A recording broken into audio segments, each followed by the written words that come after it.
Primeiramente, eu quero, além de agradecer, pedir desculpas, porque tão logo encerre a minha fala, eu precisarei me ausentar em razão de um compromisso às 9 horas, já ontem marcado,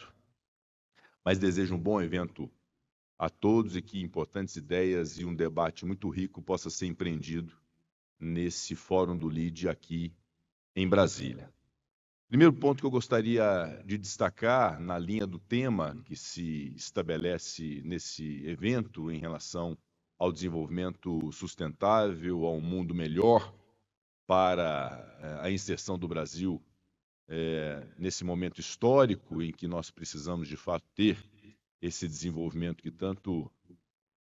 nós buscamos ao longo dos últimos anos. Eu quero dizer que o Brasil vive um momento muito singular e que tem grandes oportunidades de desenvolvimento. Basta que tenhamos, primeiro, a manutenção daquilo que nós buscamos a todo instante, que é a estabilidade política e a estabilidade institucional. O apego à democracia, que em algum momento foi questionada, mas hoje já é página virada e nós devemos, então, seguir adiante. Portanto, estabilidade democrática, estabilidade institucional,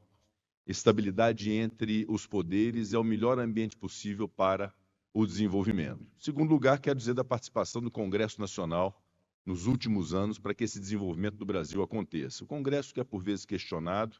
e é natural que o seja, o Brasil vive o que o mundo vive em relação ao questionamento de seus parlamentos, mas de fato o Congresso Nacional nos últimos 10 anos se revelou um Congresso Nacional absolutamente transformador. Eu desafio algum país do mundo que tenha feito tantas reformas nos últimos 10 anos quanto o Brasil fez. Fizemos reformas de estabelecimento de limites de gastos públicos, fizemos reforma trabalhista, reforma da Previdência, uma reforma política importante no ano de 2017. E agora estamos empreendendo e chegando ao final de um ciclo muito importante, um debate sobre reforma tributária. Já promulgamos a emenda constitucional 132 ao final do ano passado. Nesse instante, nos dedicamos aos projetos de lei complementar relativamente à sua regulamentação. A respeito disso, uma mensagem importante. O relator da reforma tributária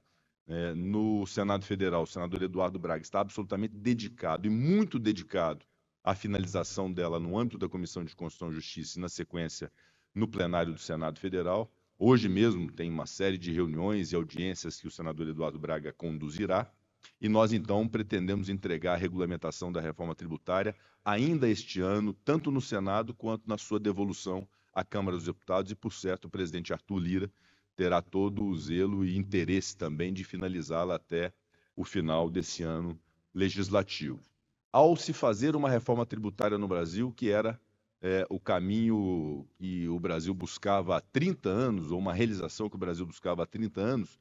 eu considero absolutamente fundamental, e aí eu trago agora uma segunda mensagem importante, que é algo muito dito e debatido nesse momento no Brasil, sobretudo na imprensa, que é em relação ao gasto público. O mesmo engajamento que o Congresso Nacional do Brasil teve em reformas importantes e estruturantes que eu citei, em marcos legislativos dos mais diversos que foram concebidos no Brasil nos últimos anos, e agora com a reforma tributária, será o engajamento para a discussão do gasto público no Brasil, seja para a sua qualificação, seja para aquilo que se apelidou de dizer cortes em relação a gastos. Eu considero que é absolutamente legítimo se defender cortes de gastos que constituam privilégios, desperdício, sobreposição de funções, de modo que nós estamos absolutamente imbuídos desse propósito de que,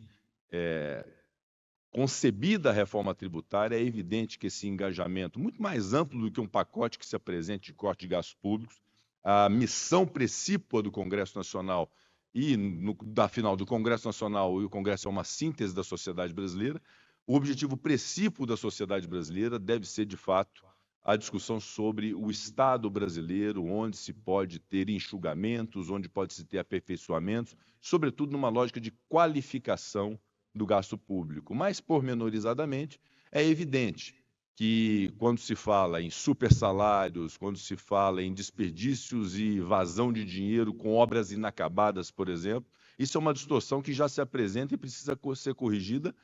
de pronto. Mas é uma coisa muito mais ampla que o Brasil precisa discutir realmente em relação à definição do que são suas prioridades. Uma obra que se inicia não pode deixar de terminar.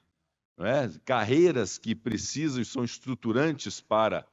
o Brasil não podem ser desvalorizadas a ponto de ninguém querer ingressar nelas, né? A iniciativa privada não pode ser muito mais atrativa que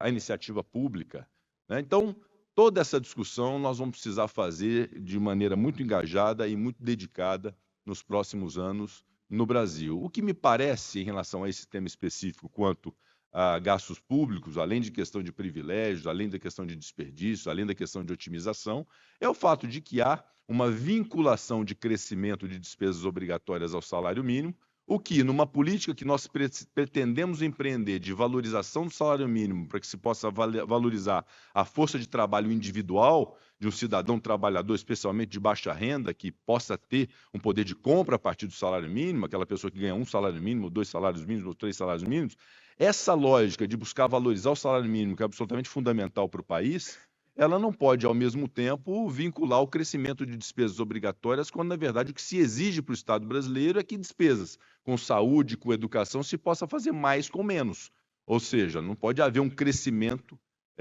parametrizado a partir da valorização do salário mínimo. Essa é uma discussão que, inevitavelmente, nós vamos precisar ter, sob pena da despesa obrigatória realmente contaminar e preencher a capacidade que o Estado tem de investimentos em tantas outras áreas que são absolutamente fundamentais para o crescimento do Brasil. Então, a estruturação da reforma tributária e, na sua contrapartida, a estruturação da responsabilidade com gastos públicos, com a qualificação desses gastos públicos e com algumas medidas que, inevitavelmente, deverão ser tomadas ao longo do tempo no Brasil,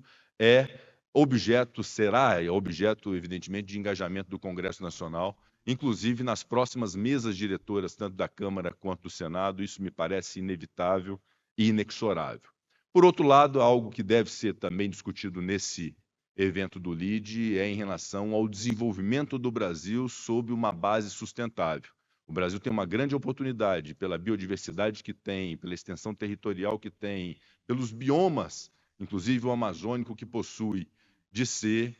um grande líder e ter uma capacidade, de fato, de ser uma potência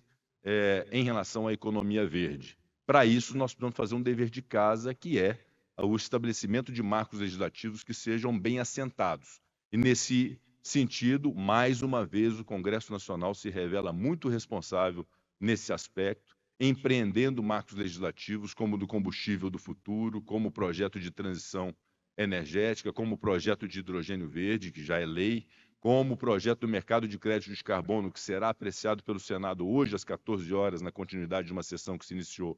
ontem. Então, uma série de marcos legislativos sendo concebidos justamente para que o Brasil tenha a capacidade de se desenvolver com a caminhada de transição energética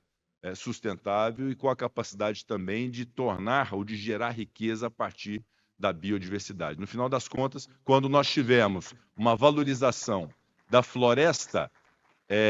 intacta, em detrimento da lógica dela derrubada, eu considero que é um desafio que o Brasil, ao cumprir, pode realmente se inserir no mundo e na compreensão da comunidade internacional como um local seguro de se investir. Não há, apesar de toda a liquidez do mundo, de alguns trilhões de dólares, não há um empreendimento em que aquele que vai investir não se questione se aquele empreendimento está observando regras de sustentabilidade social, ambiental, de governança. O Brasil, evidentemente, precisa ter essa maturidade. Eu considero, meu caro Dória, que a maturidade veio no Brasil. Há 30 anos, nós não tínhamos uma lógica que a juventude de hoje tem em relação à responsabilidade ambiental. Nós deixávamos torneira aberta, jogava latinha de refrigerante,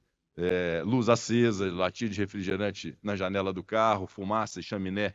das indústrias muito escura, né, com uma poluição enorme. E houve um amadurecimento evidente, inclusive na população mais jovem, em relação a esta responsabilidade. Então, há uma evolução, sim, isso é inquestionável. O que nós temos é que materializar essa evolução em marcos legislativos que sejam sustentáveis e uma união entre Poder Executivo, Poder Legislativo e Poder Judiciário nesse intuito de transformar o Brasil numa grande potência. Portanto, esses marcos legislativos relevantes que o Senado e a Câmara dos Deputados empreenderam nos últimos anos em relação a saneamento básico, autonomia do Banco Central, ferrovia, cabotagem, lei de falência e recuperação judicial, uma nova lei de licitações, uma nova lei e o marco legislativo das startups, uma série de marcos legislativos de energia que foram também concebidos no Brasil, responsabilidade fiscal com o novo arcabouço fiscal, Reforma trabalhista, reforma política, reforma previdenciária, reforma tributária, discussão de gasto público, é a receita que nós temos, de fato, para termos um embasamento necessário para o nosso crescimento e para o nosso desenvolvimento. Eu tenho um otimismo enorme com o Brasil, eu acho que nós avançamos muito em diversos setores, embora os defeitos e as nossas crises acabam se sobrepondo porque elas geram mais atenção, mais notícia, isso é natural, mas não vamos deixar de valorizar que o Brasil é um país que tem inúmeros atributos, inúmeros valores. Um sistema financeiro nacional sólido, um sistema único de saúde se revelou absolutamente fundamental no momento em que se precisou dele na pandemia, um sistema eleitoral de última geração, absolutamente seguro, que faz escolhas ou permite a escolha rápida por parte do eleitor e um resultado imediato, instituições fortes, isso se revelou inclusive no 8 de janeiro, quando as instituições e os poderes se uniram dentro de uma concepção de que a democracia é o melhor regime para nós vivermos. Então o Brasil tem grandes atributos, grandes valores, e é preciso, em eventos como o LIDE, mundo afora, e eu participei já de alguns deles, que esta mensagem de que o Brasil tem bons predicados, bons valores, boas expectativas, que essa mensagem seja levada. E temos, inclusive, um Itamaraty muito organizado e muito competente também para esse desiderato, para cumprir essa missão. Portanto, a participação da sociedade civil, juntamente com instituições públicas, dentro desse espírito de identificarmos os nossos problemas, de identificarmos nossas vulnerabilidades e buscarmos tratar isso com encaminhamentos que sejam propositivos, que sejam honestos e que sejam eficientes, eu considero que é a melhor receita que nós temos para desenvolver o nosso país. Então, fico muito feliz de trazer essa mensagem do Congresso Nacional a esse evento do LIDE, dizer que é uma alegria poder ter um fórum desse em Brasília, onde as coisas em termos de política acontecem, e certamente os encaminhamentos aqui endereçados e discutidos serão, evidentemente,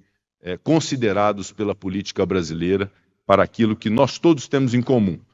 o desejo de que o Brasil dê certo. Muito obrigado.